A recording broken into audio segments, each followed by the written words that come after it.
ये कहानी है एक गोरिल्ला और गांव की अनोखी लड़की की, जिसने उसके लिए आने वाली हर शादी को रोक दिया। उसे अपने जाल में फंसाकर जंगल में गर्भवती करके छोड़ दिया।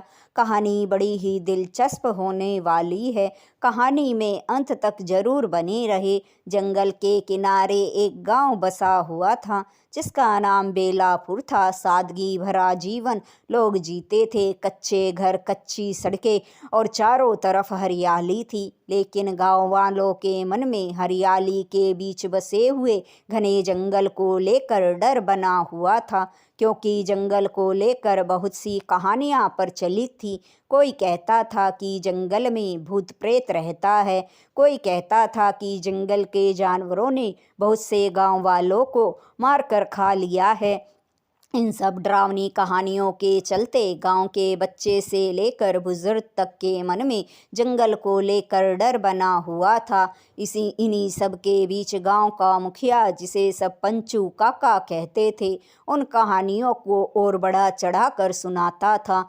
वह गांव वालों को जंगल से की ओर जाने से रोकने के लिए कहता कि जंगल खतरनाक है, उस ओर कभी मत जाना, नहीं तो मर जाओगे। उसकी बातें सुनकर गांव वाले और डर जाते थे। लेकिन इन सब कहानियों से बेखबर एक लड़की उस गांव में थी, जिसका नाम गोरी था। गोरी 18 वर्ष की थी। वह घंटों बैठकर जंगल की ओर देखा करती थी। उसके मन में जंगल के रहस्य को जानने की बड़ी उत्सुकता रहती थी। उसकी उम्र की लड़कियां जहां घर के कामों में लगी रहती थी, वह घंटों जंगल की ओर ही देखा करती थी। सूरज की पहली किरण जब जंगल के बड़े बड़े पेड़ों से टकराकर बड़ी मुश्किल से ज़मीन पर गिरती थी, तो उसे वे बड़ी अच्छी लगती थी।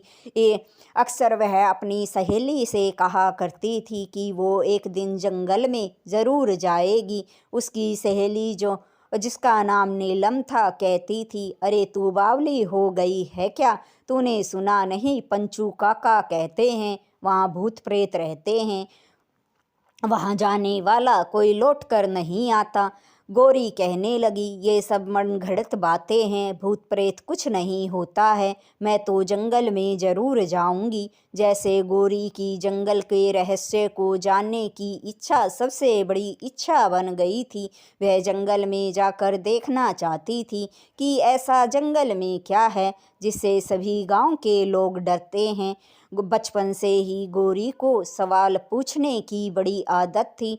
उसकी माँ कहा करती थी, बेटी इतने सवाल मत पूछा कर, तू लड़की है और लड़कियों को इतना सोचना नहीं चाहिए। पर गोरी कहाँ मानने वाली थी। एक दिन गांव में मुखिया पंचू काका ने सभा बुलाई और गांव वालों से कहा, अगर गांव में शांति बनाए रखना चाहते हो तो कभी भी जंगल की ओर मत जाना, जंगल खतरनाक है।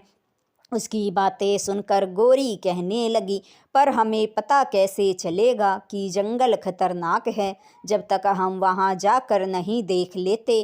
क्या सही में वहां पर खतरा है भी या नहीं? उसकी बातें सुनकर सभी लोग उसे हैरानी से देख रहे थे।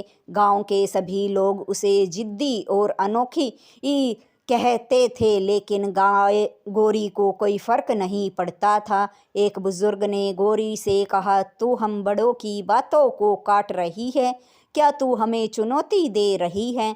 उसकी बातें सुनकर गोरी चुप हो गई। लेकिन अब उसने मन में ठान लिया था कि वह जंगल के रहस्य को जानकर रहेगी। जब रात हुई तो वह अपने घर की खिड़की पर बैठी जंगल की ओर देख रही थी। उसे अजीब डरावनी सी आवाज़ें जंगल की ओर से सुनाई दे रही थी। वह सोचने लगी, ये किसी जंगली जानवर की आवाज़ है या फिर कुछ और है। तभी उसने देखा कि चांद की रोशनी जब जंगल के पेड़ों पर गिर रही थी तो उनसे भयावह आकृति बन रही थी। उन्हें देखकर उसने ठान लिया कि अब और इंतजार नहीं करेगी, वह कल सुबह ही जंगल में जाएगी। सुबह जब हुई तो उसने एक टोकरी में रोटी, पानी और कुछ औषधि रखी और घर से बाहर जाने लगी। गोरी की माँ ने उसे देखा तो पूछा, कहाँ जा रही है? गोरी ने झूठ बोल दिया कि सहेली नीलम के साथ खेतों पर जा रही हूँ। उसकी माँ संदेह की नज़रों से उसे देख रही थी, लेकिन उससे फिर कुछ और नहीं पूछा। अब जल्द ही गोरी गांव की सीमा को पार कर के जंगल में कदम रख चुकी थी। जंगल में कदम रखते ही उसे अजीब सी गंध महसूस हुई। वह गंध गीली मिट्टी और पत्तों की थी। फिर वह आगे जंगल की ओर बढ़ने लगी। उसने बहुत से रंग बिरंगे पक्षियों को गाते हुए सुना और सूरज की रोशनी बड़ी मुश्किल से बड़े बड़े पेड़ों के बीच से छनकर जंगल की ज़मीन पर पड़ रही थी। यह दृश्य गोरी को बड़ा ही खूबसूरत लग रहा था। उसकी उत्सुकता जंगल के बारे में बढ़ती जा रही थी, लेकिन जैसे जैसे वह जंगल में आगे की ओर बढ़ रही थी, उसे थोड़ा डर भी लग रहा था। तभी उसने एक सरसराहट की आवाज़ सुनाई दी। उसे सुनकर वह डर गई। पीछे मुड़ के देखा तो झाड़ियों से एक हिरण निकल कर भाग रहा था। वह सोचने लगी, वह तो ऐसे ही घबरा रही थी, ये तो कितना सुंदर जानवर है। जंगल तो बहुत ही सुंदर हैं, लोग तो इसके बारे में ऐसी ही डरावनी बातें करते हैं। अब वह जंगल में और आगे की ओर बढ़ने लगी। काफ़ी घंटे घूमने के बाद वह थक गई थी। वह बैठ गई और रोटी खाने लगी। तभी उसने तेज सरसराहट और गुर्राहट की भारी आवाज़ सुनी। उसे सुनकर वह एकदम से डर गई। उसका दिल जोरों से धड़कने लगा, क्योंकि अब की बार की सरसराहट की आवाज़ तेज़ और भारी थी, जैसे किसी बड़े जानवर की हो। वह डर गई थी। धीरे धीरे उसने आगे कदम बढ़ाया तो देखा कि झाड़ियों के पीछे से एक बड़ा सा 6 फुट का गोरिल्ला कराहते हुए बाहर निकल रहा है। उसे देखकर वह थोड़ा डर गई थी, क्योंकि उसने इतना बड़ा जानवर पहले कभी नहीं देखा था। उसने देखा कि वह करा रहा है। गोरी ने गोरिल्ला की लाल आंखों में देखा तो उसे मासूमियत नजर आई। वह सोचने लगी, शायद मुझे इसकी मदद करनी चाहिए। यह उतना खतरनाक नहीं है जितना लोग इसे समझते हैं। इसकी आंखों में बड़ी मासूमियत और सरलता नजर आ रही है। पर गोरी डरते डरते धीरे धीरे गोरिल्ला के पास चली गई। उसके पांव पर औषधि लगाने लगी। गोरिल्ला ने भी उससे कुछ नहीं कहा, चुपचाप बैठा था। वह भी गोरी की तरफ देख रहा था। उसकी लाल आंखों में गोरी को मासूमियत दिख रही थी। उसने डरते डरते कांपते हाथों से उसके पांव पर पट्टी कर दी। फिर उसने अपनी टोकरी से बची हुई रोटी निकालकर गोरिल्ला को दी। गोरिल्ला ने उस रोटी को पहले सूंघा और फिर खा लिया। गोरी अब समझ चुकी थी कि गोरिल्ला उसे अपना दुश्मन नहीं समझ रहा है। वह गोरिल्ला से कहने लगी, क्या हम दोस्त बन सकते हैं? जैसे गोरिल्ला उसकी कही बात को समझ रहा हो। गोरिल्ला ने पास के पेड़ से एक फल तोड़कर गोरी को दिया। यह गोरिल्ला की तरफ से गोरी को दी जाने वाली पहली चीज़ थी। गोरी ने फल ले लिया और उसे खा लिया। फिर जैसे गोरिल्ला गोरी को घने जंगल की ओर ले जाने का इशारा कर रहा हो, गोरी भी उसके इशारे को समझ रही थी। वह उसके साथ घने जंगल की ओर चल पड़ी। थोड़ी ही दूरी पर गोरिल्ला ने एक पेड़ की ओर इशारा किया। गोरी ने पेड़ की ओर देखा तो उस पर रंग बिरंगे पंछियों ने घोंसला बनाया हुआ था, जिन्हें देखकर उसे बड़ा अच्छा लग रहा था। गोरी ने गोरिल्ला से कहा, क्या तुम ये दिखाकर मुझे ये बताना चाहते हो कि इन पक्षियों की तरह तुम्हारा भी कोई घर है? ये सुनकर गोरिल्ला ने सिर हिला दिया, जैसे वह उसकी बात को समझ गया है। यह देखकर गोरी ई को अब उसकी मासूमियत और सरलता में सादगी सी नज़र आने लगी थी। दोनों के बीच में जैसे अनोखा अनकहा संवाद सा बन गया था। फिर गौरी ने देखा कि सूरज ढलने वाला है। वह गांव की ओर वापस लौटना चाहती थी, लेकिन गांव का रास्ता भूल गई थी। तभी उसने गोरीला की आंखों में देखा, जैसे गोरीला उसे जंगल में सुरक्षित महसूस करा रहा हो। वह जंगल में ही रुक गई। सारी रात उसने जंगल की रहस्यमयी आवाज़ों को सुनकर काट दी। जब सुबह हुई तो सूरज की पहली किरण पेड़ों से छनकर गौरी के चेहरे पर पड़ी और ठंडी जंगल में हवा चल रही थी, जिससे गौरी अपने आप को तरोताज़ा महसूस कर रही थी, जैसे उसे ये सब नज़ारा बड़ा ही अच्छा लग रहा हो। उसने देखा कि गोरिल्ला अभी वहीं बैठा है। वह उसकी आंखों में देख रही थी कि सारी रात गौरी को सुरक्षित महसूस कराने के लिए और जंगली जानवरों से बचाने के लिए वो वहीं बैठा रहा। अब गौरी को उससे डर नहीं लग रहा था, बल्कि वह उसे अपना दोस्त मान चुकी थी। गोरिल्ला ने बहुत से खाने योग्य फल पेड़ों से तोड़कर गौरी को दिए। गौरी ने फल खाए। अब कुछ दिन जंगल में ही गौरी ही रही। गौरी जब जंगल में रह रही थी तो गोरिल्ला ने उसे बहुत सी काम की औषधियाँ भी दी, जिनका उपयोग वो कर सकती थी।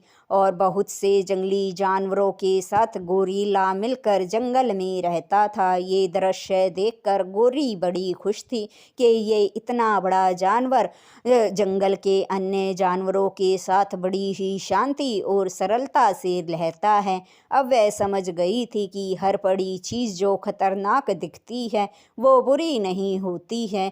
गोरिल्ला के बारे में उसकी सोच बिल्कुल बदल चुकी थी। धीरे धीरे गोरिल्ला के हाव भाव और इशारों को गौरी अच्छे से समझने लगी थी। उन दोनों के बीच में जैसे अनोखा संवाद सा बन गया था, जो उनके रिश्ते को और गहरा कर रहा था। कई बार तो गोरिल्ला ने जंगल के खतरनाक जानवरों से गौरी को सुरक्षित रखा और कई जहरीले फलों से भी गौरी को सावधान जैसे उसने किया, जो खाने योग्य फल नहीं थे। अब गौरी जंगल के जानवरों के साथ हिल मिल सी गई थी और गोरिल्ला के साथ तो उसका एक अनोखा ही संबंध सा बन गया था। कुछ दिन जंगल में रहने के बाद गौरी ने अब तय कर लिया कि वो गांव वापस लौट जाएगी। उसके वापस जाने की बात सुनकर जैसे गोरिल्ला उसे रोकना तो नहीं चाहता था, लेकिन उसकी आंखों में उदासी भरी थी। ऐसा लग रहा था कि वह उसे जाने भी देना नहीं चाहता। फिर एक दिन गौरी ने फैसला किया कि आज वो गांव वापस लौटेगी। वह गांव की ओर जाने लगी। गोरिल्ला भी उसके पीछे जाने लगा। गौरी ने उसे समझाया कि वह उसके साथ गांव नहीं जा सकता है। गांव के लोग उसे खतरनाक समझते हैं, वो उसे नहीं समझेंगे। उसकी मासूमियत और सरलता उन लोगों की समझ में नहीं आएगी। उसे जंगल में ही रहना चाहिए। गौरी जब गांव की सरहद पर पहुंची तो उसने देखा गोरिल्ला अब भी उसके पीछे आ रहा है। तब उसने गोरिल्ला को फिर से समझाया कि तुम गांव में नहीं जा सकते हो, गांव वाले तुम्हें देखकर डर जाएंगे, तुम्हें जंगल में ही रहना होगा। यह बात सुनकर जैसे गोरिल्ला की आंखों में गहरी उदासी थी, लेकिन इस बार जैसे वह गौरी की बात को समझ गया था और जंगल की ओर वापस लौटने लगा। जब वो जंगल वापस लौट रहा था तो गौरी उसे देख रही थी और गौरी की आंखों से जैसे आंसू बह निकले। वह कह रही हो कि वह उसे दोबारा ज़रूर देखेगी। वह गांव पहुंच गई। गांव वालों ने जब कई दिनों के बाद गौरी को देखा तो उसके बारे में अजीब अजीब बातें करने लगे। गांव की एक बूढ़ी औरत ने कहा, अरे ये लड़की तो कुछ दिन पहले जंगल में गई थी। इसे देखकर ऐसा लग रहा है जैसे जंगल में इसके साथ कुछ बुरा हुआ है। कुछ तो बात है। गोरी ने लोगों की बातों की परवाह न की। वह अपने घर पहुंच गई। उसके माता पिता ने कहा, अरे तू जंगल में क्या करने गई थी? क्या तेरे साथ वहाँ कुछ गलत हुआ है? गोरी ने कहा, नहीं, मैं ठीक हूँ, मेरे साथ कुछ गलत नहीं हुआ। जंगल से लौटकर आने के बाद गोरी गांव के लोगों से बहुत कम बात किया करती थी और गुमसुम उदास सी रहने लगी थी। अपने माँ पिता से भी ये बातें बहुत कम करती थी। वह घंटों खिड़की पर बैठकर जंगल की ओर ही देखा करती थी, जैसे वह जंगल में उसकी नज़रें किसी को ढूंढ रही हो। घंटों खिड़की पर बैठे रहती थी, उदास रहती थी। घर वाले परेशान थे कि इसे क्या हो गया है। फिर एक दिन गोरीला, जो गोरी के जाने से उदास था, उसने तय कर लिया कि वह गोरी से मिलने उसके गांव जाएगा। गोरी की गंध को पहचानते हुए वह गांव की ओर निकल पड़ा। जंगल से जब गांव की ओर आ रहा था तो कुछ बच्चों ने उसे देख लिया। उन्होंने गांव के मुखिया पंचू काका को जाकर बताया कि एक बड़ा सा जानवर जंगल की ओर से गांव आ रहा है। पंचू काका ने लोगों को इकट्ठा किया और कहा कि आज गांव में जंगल की बला आ रही है। हमें गांव को बचाना है तो उसे जंगल में ही मार डालना होगा। ये बातें जब गोरी ने सुनी तो गोरी बेचैन हो गई, क्योंकि पंचू काका के साथ लोग हथियार लेकर जंगल की ओर उसे मारने के लिए चल पड़े थे। गोरी ने अपने माता पिता से कहा कि पिताजी, उन्हें रोक लीजिए, वो बुरा जानवर नहीं है, वो बड़ा अच्छा है। लोग उसे ऐसे ही बुरा समझ रहे हैं। गोरी के पिता ने कहा, चुप कर तू तू नहीं समझती, बड़ों के बीच में मत बोला कर। जो वो कर रहे हैं वो ठीक है। उस बला को जंगल में ही ख़त्म करना सही होगा। जब गोरी ने देखा कि कोई भी उसकी बात नहीं सुन रहा है, तब वह अपनी प्रिय सहेली नीलम के पास गई और कहने लगी कि उसे जंगल में जाना होगा और उसे बचाना होगा। उसकी सहेली कहने लगी, ये सब तू क्या कह रही है? उस जानवर को बचाने के लिए तू जंगल जाएगी? अगर लोगों को पता चला कि तू उस जानवर की मदद कर रही है तो लोग तुम्हें भी मार देंगे। अब गोरी ने तय कर लिया था कि वो अकेली ही जंगल में जाएगी। उसने जंगल की ओर दौड़ लगा दी। गांव वालों के पहुंचने से पहले वह जंगल में पहुंच गई और उसने गोरीला को ढूंढ लिया। जैसे गोरीला को देख कर गोरी उसकी ओर एकटक देखे ही जा रही थी, वैसे ही गोरीला की आंखों की उदासी भी गोरी को देखकर जैसे दूर हो गई थी। गोरीला भी गोरी को देखकर बड़ा खुश था। तभी गोरी समझ गई थी कि वह उससे मिलने के लिए ही गांव की ओर जा रहा था। गोरी ने कहा कि तुम्हें वापस जंगल में लौट जाना चाहिए। गांव वाले तुम्हें मारने के लिए यहाँ आ रहे हैं। वे तुम्हें खतरनाक समझते हैं। तुम यहाँ से जंगल में लौट जाओ। इतनी ही देर में जंगल में गांव वाले हथियारों के साथ पहुंच गए और गोरिल्ला को देखकर उस पर हमला करने लगे। गोरिल्ला भागने लगा, लेकिन वह थोड़ी दूर ही भाग पाया था। तभी गोरिल्ला के सामने आकर खड़ी हो गई और गांव वालों से कहने लगी, इसे मत मारिए, ये खतरनाक नहीं है। गांव वालों ने जब ये बात सुनी तो कहने लगे, तू ये कैसी बातें कर रही हैं? गोरी ने कहा कि मैं जानती हूँ ये प्यार और देखभाल की भाषा समझता है। पहले एक बार मैंने इसकी सहायता की थी, इसलिए ये मुझे कोई नुकसान नहीं पहुँचाएगा। मुझ पर भरोसा कीजिए। ये खतरनाक नहीं है, बल्कि बड़ा ही मासूम जानवर है जो प्यार की भाषा को समझता है। गोरी की बातें सुनने के बाद गांव वाले गोरिल्ला की तरफ देखने लगे। उन्होंने महसूस किया कि गोरी के साथ है, लेकिन किसी पर कोई हमला नहीं कर रहा है, शांत खड़ा है। गांव वालों को भी अब यकीन होने लगा कि ये बड़ा सा जानवर वाकई खतरनाक नहीं है, लेकिन गांव का मुखिया पंचू काका इसे अपने लिए चुनौती समझ रहा था। वह नहीं चाहता था कि गांव वाले गोरी की बात पर यकीन करें। उसने अपने कुछ लोगों को चुपके से गोरिल्ला पर हमला करने की योजना बनाने के लिए कहा। गोरी ने उन सब की आंखों में उनकी योजना को भांप लिया था। गोरी ने गोरिल्ला से कहा कि ये लोग तुम्हें मारने की तैयारी कर रहे हैं, तुम जान बचाकर यहाँ से भाग जाओ, वरना ये लोग तुम्हें मार डालेंगे। गोरिल्ला गोरी की बात सुनकर जैसे जंगल की ओर उसने तेज दौड़ लगा दी।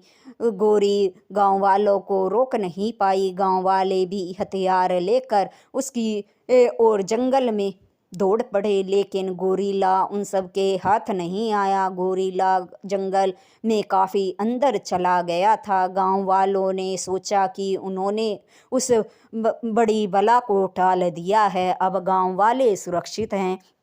ये समझकर वे सभी गांव वापस लौट आए।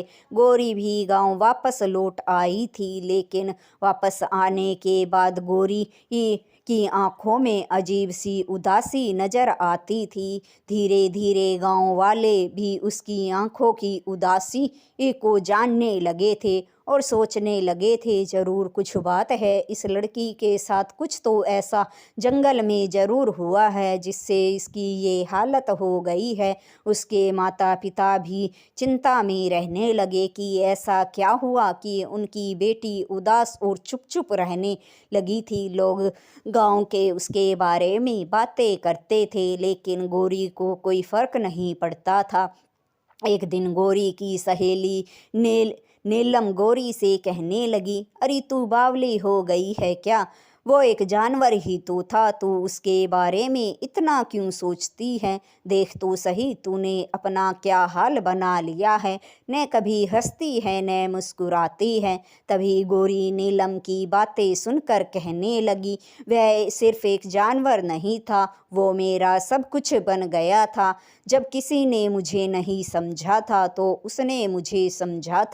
उसके और मेरे बीच में वो सब हो गया। अब उसका अंश मेरे पेट में पल रहा है। कहानी आपको अच्छी लगी हो तो लाइक, शेयर और सब्सक्राइब ज़रूर करें। अगले भाग के लिए बने रहें।